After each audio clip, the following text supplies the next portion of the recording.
เมยสุงค่ะเมื่อได้เป็นวันที่17เดือนธันวาคมที่7ปี2026ในตอนแรกข่าวใส่หมอหอมมีข่าว3ตอนเตมาเปิ้นเผาค่ะออนด้าเปิ้นได้ก่อเฮาค่ะมาถ่อมด้วยข่าวโหในผู้มีปุ้นพ่วนเขาตั้งน้ำเอาห่มโลมตีนาลุ่มตางแขเมื่อวันที่16เดือนธันวาคมที่7ปี2026ในมีข่าวเงาออกมาว่าผู้มีปุ้นพ่วนที่โค้งปลีกเมืองเก้งใหม่และฝ่ายเกี่ยวข้องคมเอ็นแห้งแต่มีอยู่หมอกหนึ่งปากก้อในเข้าเอาห่มโลม ตีหิมห้อมนาลุ่มตางแขอันมีไว้อยู่ดีเวงเกียงใหม่นะคะลวงต้งหนึงอันในเที่ก็มีมาไหว้หลังเสมีข่าวเงาว่องแวงว่าแลบได้มีก้นหวานก้นเมืองมาต้งหนึงตุกย้อนให้แขนั้นรับปนพรและ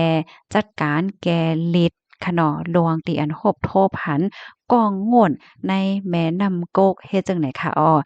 มีข่าวเงาว่องแว้งว่าแต่มีลวงอ่อนกันมาในกลางใจมาในฝั่งห้างเที่ยงเฮ็ดจั่งไหนนั่นขนาดเนาะไหว้เสลวงตรงหนึ่งแน่ยามมีมายาวปอกหนึ่งค่ะเมื่อวันที่6เดือนธันวาคม7ปี2026ตีป่นมานั้นก็มีก้นหวานก้นเมืองอันฝ่ายตรงหนึ่งเขาค่ะเนาะเปิ้นก็เลยอ่อนกันมาโฮมกันแฮวก็ยืน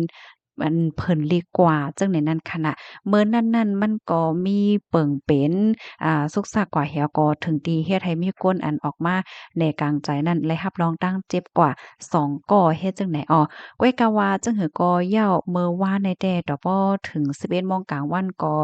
มีผู้ลี้ภัยมาแหนกลางใจจ้อมหนังสายข่าวอันแลฮู้ไว้นั่นเฮ็ดจังไหนค่ะพี่น้องเฮาเอ่อก้อยกะว่าตั้งฝ่ายผู้มีปนพรเขาได้ก็เอาห่มลมอ่า แค่ว่าตั้งวันเนี่ยค่ะ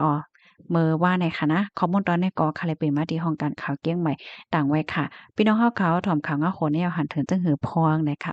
ก็ปันดาหันถึงมาเลยอยู่เนี่ยค่ะเพราะว่าเฮาขามาด้วยแม่นำในจังหนังตีฮู้กันค่ะเนาะสายแม่นำตั้งพอตอนแลนลีเนี่ยค่ะนะมันมีไอ้กล้องมันติเลยว่าจังหือนำในมันจืนไสนั่นค่ะเนาะอิงเด้อมีลวง คุดค่ำว่าสังว่าจังไหนเหี่ยวก็เฮ็ดให้แม่นำจืนใสเสเฮ็ดจังไหนเอามื้อเหลียวเทก็เปิดตาเดแกดกังแม่นำว่าสังว่าจังไหนค่ะก็มีคนคนฮักแม่นำโพสต์ตรงหนึ่งคนหวานคนเมืองค่ะเพิ่นก็อ่อนกันออกมาตรงหนึ่งตุกย้อนให้แขรับปนพรยอก็จอยแก่ปันในตอนไหนเฮ็ดจังไหนคะเนี่ยเนาะกำแน่ตั้งฝ่ายแขเขาซ้ำแต่ว่าจังหือหลาไหนบ่มีรองคืบหน้าเอานั้นเพราะค่ะหันแม่นข่าวเงาใน ค่ะเดี๋ยวมาสืบเป็นแพร่พันพี่น้องค่ะกว่าในคะนอลูกดีข่าวเงาโหดในเสียแลกำในเฮาค่ะมาถ่อมด้วยข่าวเงาแทงตอนหนึ่งค่ะแผ่นดินไหวที่เมืองเวเนซุเอลาเมื่อเหลียวก้นลูเซิงสาใจในกอมีจำหาเหงเหย่าในสายงายเงาลายเพศสภาวะแผ่นดินไหวปอกกำใหญ่ที่เมืองเวเนซุเอลาข้อมูลอัปเดตต่อถึงเมื่อว่ากลางคืนในเนาะเปิงเป็นเพศสภาวะปอกกำใดค่ะแต่เลยว่าฮาวเฮียงแลสร้างปันลองลู่ลองซุ่ม นำดีสุดในเมืองเวเนซุเอลาในขอบ1ปาก25ปีเนี่ยค่ะเข้ามาถ่อมด้วยรองตั้งลายหัวย่อยยมันกว่าค่ะตอนอันลูอันซุ่มค่ะเนาะอยู่ดีลงปอนจึงเวเนซุเอลาและโครงการฝ่ายจาจึงลมฟ้า UN ในก็เลยออกมาเปิ้นแพเส้นสายไม้ก้นตีอันไร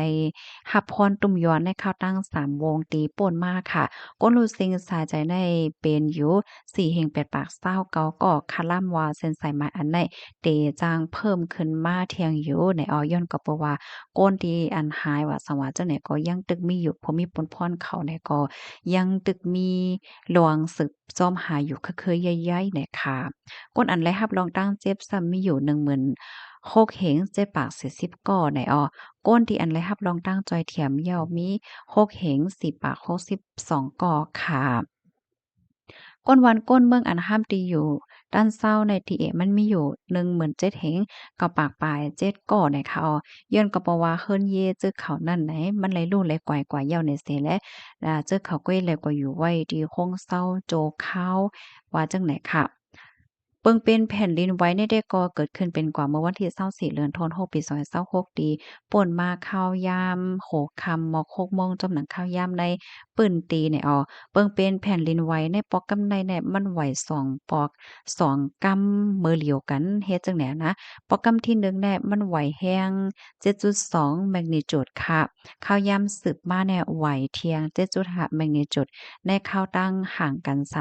39-40สก้านกะนา านก้อยนั่นขนาดเนาะแต่แล้วก้ำหวานอินเฮ็ดจังไหนก้อยค่ะอ๋อศูนย์กลางแผ่นดินไหวในซ้ำไหนมันอยู่คิมเมืองซานเฟริเปยูมาเรมอนทันบันแจเมืองยารากุยและดั้งแจเมืองคาราโบโบเฮ็ดไหนอ้อ เฮาก็เลยฮู้ว่ามันมีแผ่นดินไหวจ้อมตั้งหลัง After Shock นั่นเที่ยง1.2 ปาก80กรัมจังได๋อ้อลองในก็ยิงแค้นเฮ็ดให้ก้นวันก้นเมืองเขาเปิ้นโกเปิ้นแห่อยู่นั่นคั่นน่ะเพราะว่าแผ่นดินที่มันไหวกว่ามื้ออ่อนนั้นได้เคิ้นเติกว่าจังหวะมันกึ่งมันหังไหวแม่นจ้ะเพราะว่ายา After Shock แผ่นดินไหวจ้อมตั้งหลังเที่ยงไหนก็มันก็ยิงแค้นเฮ็ดให้พรตุ่มย้อนในจังมีมาหนำเที่ยงเฮ็ดไหนอ้อ เปิ้นตีอันไลรับพรตุ้มยวนนำตีสุดค่ะไล่ฮู้ว่าแผ่นดินไหวในปอกกำในขณะเตอเขอกวางๆขวางๆเจ็ดแจเมืองลูกกวานโคมป้าถึงเว้งหลงกาลากัสอันเป็นเว้งหลงของเวเนซุเอลาเนี่ยค่ะเว้งหลงเจเมืองลาโกราในเป็นปื้นที่อันอยู่หิมฝั่งปางหลายเป็นปื้นที่อันไร้รับพรตุ้มย้อนเฮาแฮงที่สุดค่ะเคิ้นเตึกว่าเคิ้นว่าลูกกวยกวนปังกว่านั้นมีตั้งน้ำไฟฟ้าว่าน้ำว่ายาก็แรงฝนแรงเน็ตและจังไหนก็มันขาดเฮ็ดจังไหนค่ะอ้อ เหย้าก็ซ้ำมีมาเถียงค่ะนะลิ้นก่นลิ้นปังค่ะอิงเด้อแผ่นดินไหวเฮาแฮ้งได้ปอกกำได้เหี่ยวก็เฮ็ดให้ลิ้นกวนหมากขินใหญ่ๆลงๆอันลูกมาเนินรวยจังไหนแน่ค่ะนะก่นปังปิกกันเส้นตั้งกว่าๆมาๆว่าซังว่าจังไหนตอนดาภูมิปนพรเขาได้กว่าจ้อยกว่าเทียมบางติบางตอนก็มันก็หยาบค่ะเนาะก็เพราะว่าลิ้นและหมากขินและจังเนี่ยค่ะมันปิกกันไว้ เส้นตั้งใหญ่เส้นตั้งหลงและจึงไหนจึงไหนค่ะอ้อมเข้ามาด้วยรองจอยเทียมที่นกวันนกเมืองหลบปองจึงเวเนซุเอลาในก็ไล่ปืนเผาใส่ไงเงาไล่คึกคักใหญ่ลงเฮ็ดจังไหนเมื่อเหลียวในอยู่ดีจะจึงลมฟ้าอยู่แอนค่ะก็ไล่ลงปืนตีเหี่ยวก็ปืนเผาแผนเดๆจอยเทียมเนี่ยก็มีปลาเงินตื้น$2.98 ล้านอเมริกันค่ะอ้อ มันนี่ก็เขาจัดการเหมือนจังหนังว่าเฮ็ดปันซุ่มปันซ่องปันเขี้ยมที่อยู่ด้านเศร้าโจกข้าวตอนตาก้นหบทบลองตั้งหยาบยาก็ลุ่มลาดด้วยถึงลวงนำลวงยาหยาลวงป้ายอยู่หลีลวงป้ายใจลูกหวานว่าสองว่าเจ้าไหนเฮ็ดไหนคะอ๋อไล่ฮู้ว่าก้นที่อันไล่รับพรตุ้มยวนโคมๆทั้งหมดในขณะมีอยู่1.3ล้านเฮ็ดจังไหนคะอ๋อ ค่ะเมื่อเหลียวดั้งไฟ UN เขาเนี่ยก็คับขึงจอยเทียมไว้อยู่เหมือนบ่ได้เป็นอยู่ตั้งเช้าตั้งกินตั้งยามยายาแหละจังได๋เนาะข้อมูลตอนนี้ค่ะเนี่ยก็ไล่เปิงอิงเอามาที่ห้องการข่าวหลายๆห้องการค่ะเนาะบ่ได้เป็น USGS ค่ะไทยทีวี5 HD เนี่ยอ้อปยกสยามรัฐนะคะยินจมพี่น้องค่ะกูก็ดีรับถอมปันแห้งค่ะเนาะเพศสภาวะเนี่ยก็ลีโกไว้แต่หนังเก่าเฮ็ดจังไหนค่ะนะแค่พางที่อันพี่น้องค่ะหันในมันได้เป็นแค่พางเฮิรนตึกมือแผ่นดินอำไปไว้ย่อก็ว่าให้แผ่นดินไหวเย่าเฮ็ดจังได๋นะรับถอมยอหันถึงจังก็ปันตาหันถึงมาแล้วค่ะยินจมอย่านำค่ะ